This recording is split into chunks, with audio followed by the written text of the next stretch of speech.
నిశ్శబ్దంగా మొదలైన ఒక జీవితం.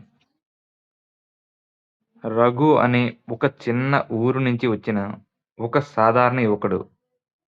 పెద్ద కలలు చెప్పుకోడు. ఎవరిని ఇబ్బంది పెట్టడు. తన పని తను చేసుకుంటూ పోతాడు. కానీ జీవితం అతనికి మాత్రం కఠినంగా ఉంది. డబ్బు లేదు. గుర్తింపు లేదు. సపోర్ట్ చేసేవాళ్ళు లేరు. రోజు ఉదయం లేచి పని కోసం బయటికి వెళ్తాడు. సాయంత్రం తిరిగి వచ్చేసరికి శరీరం కంటే మనసే ఎక్కువగా అలసిపోతుంది. అతని మనసులో ఒక్క మాట. ఇలా ఎన్ని రోజులు? చుట్టూ ఉన్నవాళ్ళు రఘుని చూసి ఎలా అంటారు? ఇంకా ఇదే పని, ఎంత ఓర్పు, నీతో ఏమీ కాదు అని. ఆ మాటలు చిన్నగా కనిపించినా లోపల గాయాలే. కొన్ని రాత్రులు నిద్ర లేదు.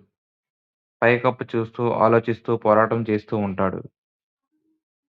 నేను తప్పుదారిలో ఉన్నానా? ఓర్పు అంటే బలహీనతేనా? అన్నీ ప్రశ్నలే, సమాధానం లేవు. ఒక రాత్రి తండ్రితో మాట్లాడే అవకాశం వచ్చింది. రఘు ఇలా అన్నాడు. నాన్న, ఎంత కష్టపడినా ఏమీ మారడం లేదని. తండ్రి నిశ్శబ్దంగా విని ఒక్క మాట అన్నాడు. కాలం ఎప్పుడూ నిశ్శబ్దం చేసే వాళ్ళకు కాదు, ఓర్పుగా నిలిచే వాళ్ళకే మద్దతిస్తుంది అని. ఆ మాట రఘు మనసులో గట్టిగా నాటుకుంది.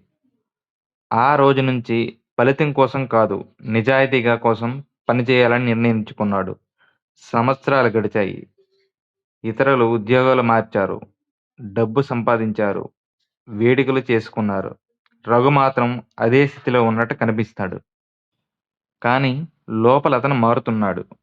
క్రమశిక్షణ, నిజాయితీ, ఓర్పు ఎవరు చూడని చోట అతను తనను తాను బలంగా తయారు చేసుకున్నాడు.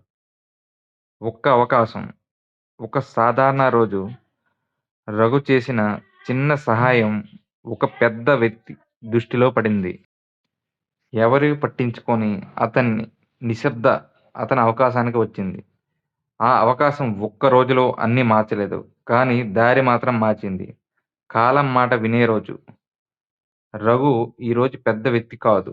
కానీ గౌరవంగా బతుకుతున్నాడు. అతన్ని తక్కువగా చూసిన వాళ్ళే ఇప్పుడు అంటున్నారు, నువ్వు ఇంత దూరం వస్తావని అనుకోలేదు. అప్పుడు రఘు మనసులో అనుకున్నాడు. కాలం ఆలస్యం చేస్తుంది. కానీ అన్యాయం చేయదు. గుర్తుపెట్టుకో, నువ్వు త్వరపడితే తప్పుదారి ఎంచుకుంటావు. నువ్వు ఓర్పుగా ఉంటే కాలమే నీ పక్షమవుతుంది. ఈ వీడియో నచ్చితే సబ్స్క్రైబ్ చేసి సపోర్ట్ చేయండి.